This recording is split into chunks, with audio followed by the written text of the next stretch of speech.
at all of this 2016 BMW 430d M Sport Gran Coupe. It's a 3 litre 6-cylinder engine with about 255 horsepower, 560 newton meters of torque, so this one's no slouch. It's got a lot of power to it. And if you look here, you can see you can fold the mirrors in electrically with that button there, and then if we push it again it will go back out, but I'll show you something at the end. When you lock the car they just fold in anyway. And then you've got electric windows all round, locking rear windows, and you can control the glass inside your mirrors electrically through this there. That's on the right, that means it's doing the right side. Push it over, that means it's doing the left, and you use that to angle it to how you prefer. And go here, you got a nice view of the car. Take a step inside. Oh, right, we're inside. Quick view of the steering wheel, a lovely wheel, not too many buttons, and you've got these lovely big paddle shifters, flappy paddles there if you want to have fun on a country lane. And then just go through the buttons a little bit. That one's your cruise control, you press that and then it'll come up with that there, and then you'll go up for the up to speed up and down to slow down and whatever, and then if you just touch your brake or the accelerator it'll disengage anyway. I think that is set a limit, yeah, speed limit to 20. I think that just stops you going over 20, I believe. And then mode, you can just change from, say if you click on, where is it? I think you have to, oh yeah, you have to, there we are. The heads up display, you can change through all your radios and whatever. Anything you want to do with that. See aux, saved, DAB, FM, AM, and if my phone was connected, Bluetooth would be an option, but it's not because it's not connected. And obviously as well, one other thing, it displays the speed you're going and the speed limit there as well. You can change some, like the angle, like the height of your head-up display through the settings. I'll go onto that in a second. And then we move on to your instrument cluster. As you can see here, the car's on 101,727 miles, so quite a lot of miles, but it is a diesel, so these go strong for miles on miles. And then if we press, oh actually I didn't show you the button, that button there, as you can see it's changed to the MPG instead of the range. And if you keep pressing it you can flick through all these different options, and I'll show you another thing here. So there you get D, and then if you push it over you get S, and then if you push down you're in manual, and then you can use your pedals. All simple, so it tells you what gear you're in at that moment in time. And I think, is that everything to do with the instrument cluster? Yeah. Now we can move on to the infotainment system. Here you can see you got your radio and stuff there, and you'd also actually through this, so if your phone was connected obviously you'd click on it, or you get your aux there. And then one other thing was, this car has the Amon card and sound system, which is like BMW's top one, and it is quite a good sound system. That's a third of the way and that's quite loud, so it's, if you like your music this car will be perfect for you as well. And then communication, this is obviously if you have your phone connected, you sync your contacts, you can go on there.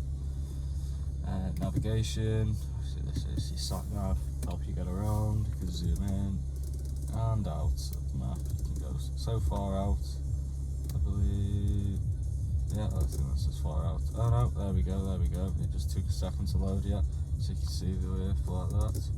And then we zoom back in, go back to 125, and then you can hit there's these buttons down here, by the way. This is the scroll wheel I'm using. If you just hit this menu button, it'll take you straight back. Connected drive, this is for, you can have a BMW app on your phone, and then that's for all that. My vehicle, this is how you get into like vehicle settings, and then you've got your iDrive settings as well.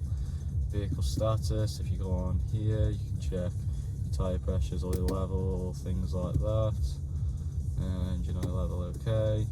Check control, no faults. Service requirements, none. Until a service call, it's if you break down, but all in green, all clear. Technology in action, you can see you've got your efficient dynamics here, so you can see any of that. There we go. And then you've also got your sports displays. It doesn't go up to 320 horsepower, it just goes up to, it's 255 horsepower as I said at the start, but it does go all the way up to the 560 newton meters of torque, and that is just from 1,500 revs I believe, so you get that torque instantly. If you look, I'll give it a little, as you can see there, the dials move up, and now we can go back again, let's go to the menu, the notifications, say if one of your tyre pressures is low or you've left your boot open, that will flash up in here.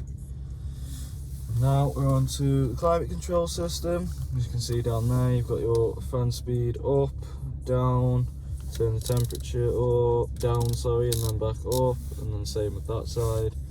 For your windscreen, you've got heated seats on the passenger side and the driver's side.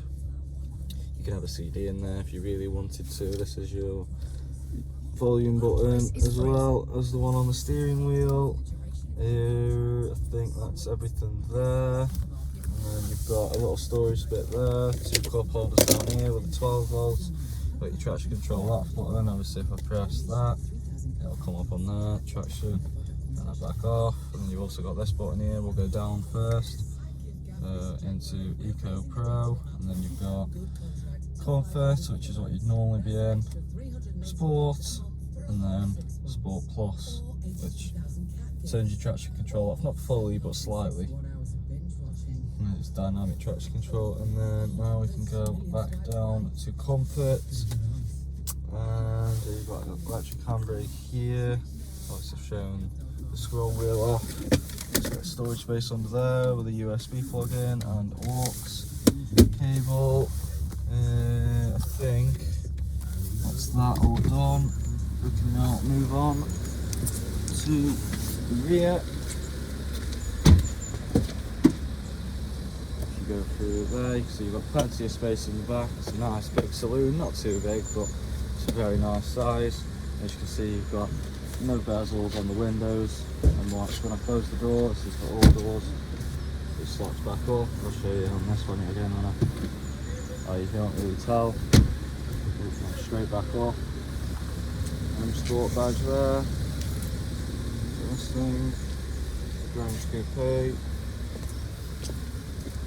Now I can click this button on the, where is it now? There. Automatic tailgate or electric tailgate. That'll lift itself up nicely. You've got a nice big boot space in there actually, a lot bigger than you'd think, because of that sort of coupe sportback look. Maybe look in here, and again, loads of room there. Electric windows. I don't know if I mentioned on the other side there's electric windows there as well, of course there is.